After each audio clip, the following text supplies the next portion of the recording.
Hello दोस्तों, आज हम सीखेंगे कि प्रथम n प्राकृतिक संख्याओं का योगफल हम कैसे निकालें। कोई भी संख्या अगर दे देगा तो मान लीजिए कोई भी दे दिया कि 1 से 100 तक की प्राकृतिक संख्याओं का योगफल बताइए, तो उसके लिए फार्मूला होता है n+1/2। अगर इस हम फार्मूला को याद रखते रहें तो कितनी भी बड़ी संख्या हो उसका डायरेक्ट हम सम निकाल सकते हैं। तो इस फार्मूला के तहत अभी एक एग्जाम्पल की तरफ लेते हैं। तो 1 से 25 तक की संख्याओं का योगफल बताइए। तो अगर हम इस तरह जोड़ने लगे तो हमको बहुत समय लगेगा और थोड़ा सा मिस्टेक में गलत हो सकता है। इसके लिए एक फार्मूला है डायरेक्ट n+1/2।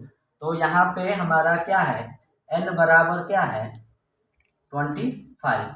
इस फार्मूला में पुटअप करेंगे तो ये हो जाएगा 25 +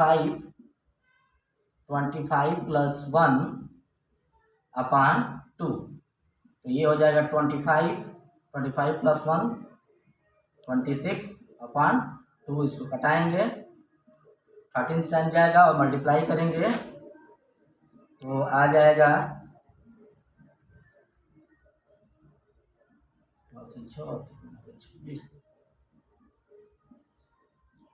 325 325। इस तरह अगर हम इसको ऐड करते हैं तो बहुत लंबा समय लगता है, लेकिन हम फार्मूले के तौर पर बहुत आसानी से निकाल दिए। इसी तरह क्वेश्चन पूछता है कि ये तो n प्राकृतिक संख्याओं का था, अब प्रश्न पूछ दिया कि प्रथम n तक की प्राकृतिक संख्याओं के वर्गों यानी स्क्वायर का योगफल पूछ दिया। तो स्क्वायर का जब योगफल पूछ देगा तो हम क्या करेंगे, सेम थोड़ा सा फार्मूला चेंज है। यहाँ पे n+1/2 था, इसमें इस फार्मूला को याद करना है n+1 पोस्ट 1, फिर दूसरे पोस्ट में 2n+1/6। इस फार्मूले पर रखेंगे। यहाँ हमारा n बराबर क्या हो गया, कहाँ तक पूछा है एग्जाम्पल में 1 से 50 तक। 1 से 50 तक के वर्गों का योगफल बताइए। तो 1 से 50 तक के संख्याओं के वर्गों का योगफल निकालने के लिए हम क्या करेंगे, यहाँ हमारा n क्या मिल गया 50 मिल गया यानी 50। अब 50 तक के वर्ग लिखे, पहले तो वर्ग ही करेंगे तो हम परेशानी हो जाएगी और उनको जोड़ना भी है। तो इसके लिए शॉर्ट तरीका है, फार्मूले पर जाएंगे और फार्मूले से आसानी से हम निकाल सकते हैं। रखते हैं फार्मूले में n बराबर 50 है तो यहाँ पर लिखेंगे 50 n यानी n+1 यानी 1 50 + 1 और यहाँ पे हो जाएगा 2 × 50 + 1/6। हल करेंगे 50 + 1 51, मल्टीप्लाई कर देंगे ब्रैकेट हटाकर, और 2 × 50 यानी 100 100 + 1 यानी 101/6 कर देंगे।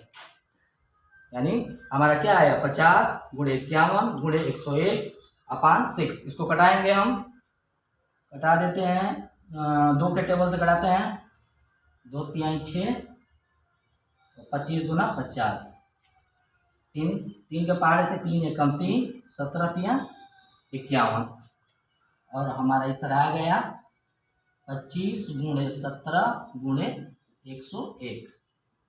और इन सबका अगर हम गुणा करते हैं तो हमारा आ जाएगा, गुणा करते हैं, तो 17 25 में कर देते हैं इसमें, तो 17 एकम 17 25 × 17 एकम 17, इधर से करते हैं 17 एकम 17 और 17 एकम 17 और 17 में 25 का गुणा करते हैं तो हमारा डायरेक्टली गुणा करते हैं तो आप आ जाएगा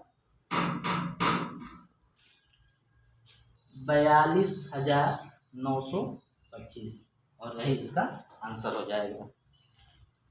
42,925 आ गया और यही इसका क्या हो जाएगा, आंसर हो जाएगा। तो देखते हैं, देखिए कितने आसानी से अगर हम मैथ में फार्मूला याद कर लें तो कितनी आसानी से हम किसी भी संख्या के वर्गों का योग, यहाँ 1 तक पूछा था 50 तक, कभी पूछ सकता है 1 से 100 तक, 1 से 500 तक, तो हम आसानी से इन सभी का हम सम निकाल सकते हैं। तो अगर n संख्याओं का मिल गया हमको, प्राकृतिक संख्याओं का, फिर वर्गों का मिल गया, इन दोनों फार्मूलों को एक बार फिर से देख लेंगे तो आसानी से आप लोग निकाल देंगे। इस तरह से आप निकाल सकते हैं। ठीक है, इसको देख लीजिएगा, वीडियो को एक बार ना समझ में आए तो 2 बार देख लीजिएगा, इससे आपका क्लियर हो जाएगा। धन्यवाद।